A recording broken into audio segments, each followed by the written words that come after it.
আসসালামু আলাইকুম। আমন্ত্রণ বাংলা ভিশন সংবাদে আপনাদের সাথে আছি আমি শফিক রায়হান। 4 দিনব্যাপী জেলা প্রশাসক সম্মেলন শুরু হয়েছে। বিএনপি সরকার গঠনের পর প্রথমবার হতে যাওয়া এই সম্মেলন উদ্বোধন করবেন প্রধানমন্ত্রী তারেক রহমান। সম্মেলনে আলোচনায় উঠছে ডিসিদের দেয়া 498টি প্রস্তাব। রাজধানীর ওসমানী স্মৃতি মিলনায়তনে চলছে অনুষ্ঠান। এবারের ডিসি সম্মেলনে মোট 34টি অধিবেশন থাকছে। এই অধিবেশনগুলোতে আলোচনার জন্য জেলা প্রশাসকদের দেয়া প্রস্তাব থেকে বাছাই করা 498টি প্রস্তাব নিয়ে আলোচনার পর প্রয়োজনীয় দিক নির্দেশনা দেবেন সরকারের নীতি নির্ধারকরা। জেলা প্রশাসকরা যাতে রাজনৈতিক প্রভাবমুক্ত হয়ে কাজ করতে পারেন সে বিষয়টিও আলোচনায় আসবে। সবচেয়ে বেশি প্রস্তাব রয়েছে স্বাস্থ্য খাত নিয়ে। সম্মেলনে ভূমি ব্যবস্থাপনা, আইন শৃঙ্খলা, স্থানীয় সরকার ও দুর্যোগ ব্যবস্থাপনা গুরুত্ব পাচ্ছে। সম্মেলনে নির্ধারিত অধিবেশন ছাড়াও রাষ্ট্রপতি, স্পিকার ও প্রধান বিচারপতির সঙ্গে সাক্ষাৎ করবেন জেলা প্রশাসকরা। তথ্য ও সম্প্রচার মন্ত্রী জহিরুদ্দিন স্বপন বলেছেন, সরকার নির্বাচনের আগে গণমাধ্যমকে যে কাঠামো গঠন করার প্রতিশ্রুতি দিয়েছিলেন সেটা বাস্তবায়নের কাজ চলছে। চিন্তা চেতনা মননে সরকার গণমাধ্যমের স্বাধীনতা নিশ্চিত করতে চায় বলে জানান তিনি। সকালে বিশ্ব গণমাধ্যম মুক্ত দিবস উপলক্ষে শোভাযাত্রার উদ্বোধন করে তিনি এসব কথা বলেন। অফিসার্স ক্লাবে শান্তির পায়রা ও বেলুন উড়িয়ে দিবসের কর্মসূচির উদ্বোধন করা হয়। পরে একটি র্যালি অফিসার্স ক্লাব থেকে বের হয়ে সার্কিট হাউস রোডের তথ্য ভবনে গিয়ে শেষ হয়। এরপর অনুষ্ঠিত হয় আলোচনা সভা। মুক্ত সাংবাদিকতা ও গণমাধ্যমের দাবিতে প্রতিবছর এই দিনে বিশ্বজুড়ে বিশ্ব মুক্ত গণমাধ্যম দিবস পালিত হয়। এবছর দিবসটির প্রতিপাদ্য শান্তিপূর্ণ ভবিষ্যৎ গঠন, মানবাধিকার উন্নয়ন ও নিরাপত্তার জন্য সংবাদপত্রের স্বাধীনতার প্রসার। সিলেটের দক্ষিণ সুরমায় ট্রাক পিকআপের সংঘর্ষে 8 জন নিহত হয়েছেন। ভোর 6টার দিকে তেলিবাজার ব্রিজের পাশে এই ঘটনা ঘটে। পুলিশ ও স্থানীয়রা জানান, নিহতরা ডিআই পিকআপে করে নির্মাণ কাজের উদ্দেশ্যে সুনামগঞ্জ যাচ্ছিলেন।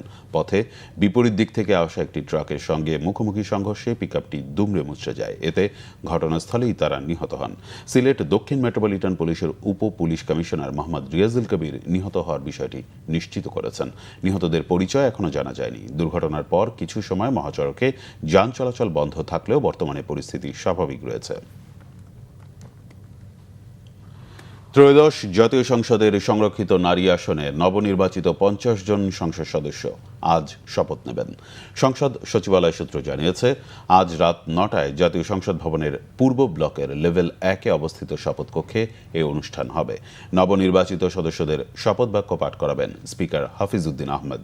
এবারের সংসদে সংরক্ষিত নারী আসনের জন্য বিএনপি থেকে 36 জন, বাংলাদেশ জামায়াতে ইসলামী ও তাদের জোট থেকে 13 জন মনোনীত হন। এছাড়া জাতীয় নাগরিক পার্টির মনোনীত নুসরাত তাবাসসুমের মনোনয়নপত্র প্রথমে বাতিল হলেও শনিবার বৈধ ঘোষণা করেছে হাইকোর্ট।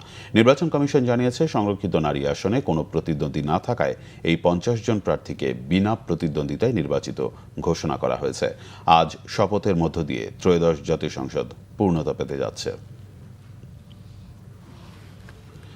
যুক্তরাষ্ট্রে হত্যার শিকার বাংলাদেশি পিএইচডি শিক্ষার্থী জামিল আহমেদ লিমনের মরদেহবাহী বিমান ঢাকার উদ্দেশ্যে রওনা দিয়েছে। স্থানীয় সময় শনিবার রাত 8:45টায় জামিলের মরদেহ বহনকারী এমিরেটস এয়ারলাইন্সের বিমানটি অরল্যান্ডো বিমানবন্দর ছাড়ে। দুবাই হয়ে সোমবার সকালে ঢাকায় পৌঁছাবে মরদেহ। এদিকে আগামী বুধবার বাদ জোহর যুক্তরাষ্ট্রে নাহিদা সুলতানা বৃষ্টির জানাজা শেষে মরদেহ দেশে পাঠানোর প্রক্রিয়া শুরু হবে। ওয়াশিংটনে বাংলাদেশ দূতাবাসের প্রেস মিনিস্টার গোলাম মুর্তজা জানিয়েছেন, পরিবারের পক্ষ থেকে নাহিদা সুলতানা বৃষ্টির মরদেহ দ্রুত বাংলাদেশে পাঠাতে প্রয়োজনীয় ব্যবস্থা নেওয়ার অনুরোধ জানানো হয়েছিল। এরই মধ্যে ওয়াশিংটন ডিসিতে অবস্থিত বাংলাদেশ দূতাবাস এবং মিয়ামিতে বাংলাদেশ কনসুলেট যৌথভাবে মরদেহ দেশে পাঠানোর প্রক্রিয়া শুরু করেছে। লিমন ও বৃষ্টি দুজনেই 27 বছর বয়সী পিএইচডি শিক্ষার্থী ছিলেন। গত 16 এপ্রিল তারা নিখোঁজ হন। লিমনের রুমমেট হিশাম আবু ঘারিজিয়ার বিরুদ্ধে এই জোড়া হত্যাকাণ্ডের অভিযোগ উঠেছে। দোষী সাব্যস্ত হলে ফ্লোরিডার আইন অনুযায়ী তার মৃত্যুদণ্ড হতে পারে। আন্তর্জাতিক স্থায়ী শান্তি প্রতিষ্ঠার উদ্দেশ্যে ইরানের দেয়া 14 দফা প্রস্তাব পর্যালোচনার আশ্বাস দিয়েছেন মার্কিন প্রেসিডেন্ট ডোনাল্ড ট্রাম্প। তবে ইরান কোনো দুর্ব্যবহার করলে আবারও সামরিক অভিযান শুরু করার হুঁশিয়ারিও দিয়েছেন তিনি। এদিকে যুক্তরাষ্ট্রের সাথে আবারও সামরিক লড়াইয়ে নামতে প্রস্তুত বলে জানিয়েছে ইরানের ইসলামী বিপ্লবী বাহিনী। নতুন শান্তি পরিকল্পনায় ভবিষ্যতে কোনো প্রকার সামরিক আগ্রাসন না চালানোর নিশ্চয়তা, ইরানের সীমান্তবর্তী এলাকাগুলো থেকে মার্কিন বাহিনী প্রত্যাহার, হরমুজ প্রণালী থেকে নিষেধাজ্ঞা তুলে নেওয়া সহ বেশ কিছু কঠোর শর্ত জুড়ে দিয়েছে ইরান। শুধু সাময়িক যুদ্ধবিরতি নয়, বরং সংকটের স্থায়ী সমাধানই ইরানের মূল লক্ষ্য বলে জানিয়েছে দেশটির আধা সরকারি বার্তা সংস্থা তাসনিম নিউজ। তবে ইরানের দেয়া নতুন প্রস্তাবগুলো নিয়ে আলোচনার প্রতিশ্রুতি দিলেও কোনো চুক্তিতে পৌঁছানো সম্ভব হবে না বলেও আশঙ্কা প্রকাশ করেছেন ট্রাম্প। নতুন করে হামলা শুরুর ইঙ্গিতও দিয়েছেন। এদিকে যুক্তরাষ্ট্র কখনোই শান্তি প্রতিষ্ঠায় প্রতিশ্রুতিবদ্ধ নয় অভিযোগ করে আবারও যুদ্ধ শুরু হলে তার কড়া জবাব দিতে প্রস্তুতির কথা জানিয়েছে ইরানের বিপ্লবী বাহিনী IRGC। এই ছিল এখনকার মতো। পরের সংবাদ বেলা 12টায় দেখার আমন্ত্রণ রইল। এছাড়া বাংলাভিশন সংবাদ ও সংবাদ সংশ্লিষ্ট অনুষ্ঠান দেখতে ভিজিট করুন www.bvnews24.com ও facebook.com/বাংলাভিশন নিউজ এবং সাবস্ক্রাইব করুন youtube.com/বাংলাভিশন নিউজ। ধন্যবাদ।